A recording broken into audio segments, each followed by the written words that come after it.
The sculpture titled CYSP-1 was built in 1956. Being the first sculpture based on the principles of cybernetics, it could detect the intensity and color of the ambient light with the aid of photocells and observe the urban sounds using microphones. According to the program of the microcomputer in the sculpture, it converted the physical signals into electrical ones first and then into motion commands. It was able to move its parts and to change its location and to activate or stop the various mobile elements. The energy was ensured by rechargeable batteries located at the bottom of the structure. Before the first public presentation, the statue played a key role in a modern dance workshop. Maurice Béjart, the magician of contemporary ballet, and his company, including Claude Bisset, the prima ballerina of the Paris Opera House, danced in Schöffer's studio, together with the cybernetic sculpture that reacted to their movements.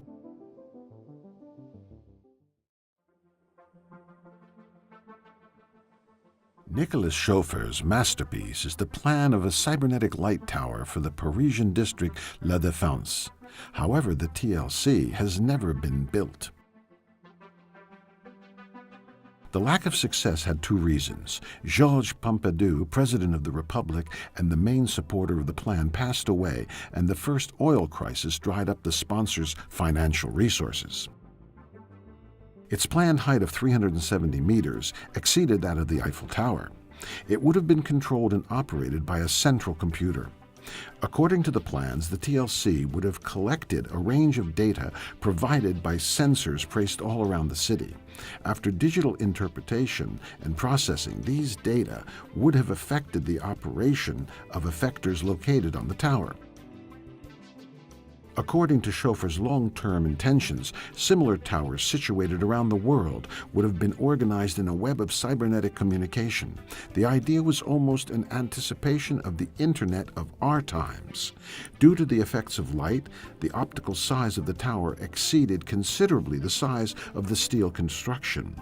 Schöffer wanted to express the superiority of intellectual values over material ones with this gesture.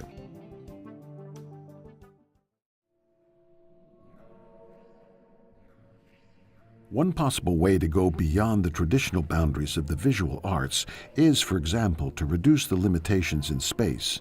In other words, to make the artworks mobile. Schöffer experimented even with this idea. The artwork entitled Scam 1 was a chronodynamic sculpture fixed vertically onto the chassis of a car. It was connected to the vehicle by a rotating platform. Due to his impatience, Schöffer created the structure that was rotating around a vertical axis long before the construction of the vehicle. So his creativity was not impeded by being forced to adapt to a prefabricated vehicle. His aim was clearly to create a bearing structure that would be in harmony with the sculpture. The moderate style of the car's framework matched the statue well. The realization of the plans drafted by the Renault company was financed by Denis René, a Parisian art dealer. The automobile's cybernetic sculpture appeared on the streets of Paris and Milan, causing major traffic mayhem.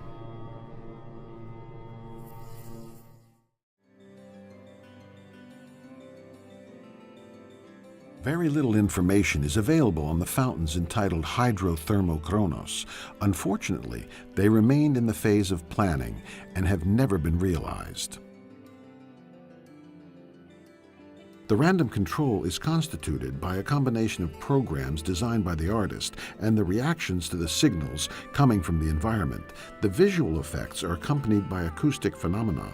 The sensors are partly photocells and partly microphones. The photocells are used to perceive the light of the sun and the shadow, further to differentiate between day and night. The microphones listen to the noises of the environment that are converted and used to control the effectors.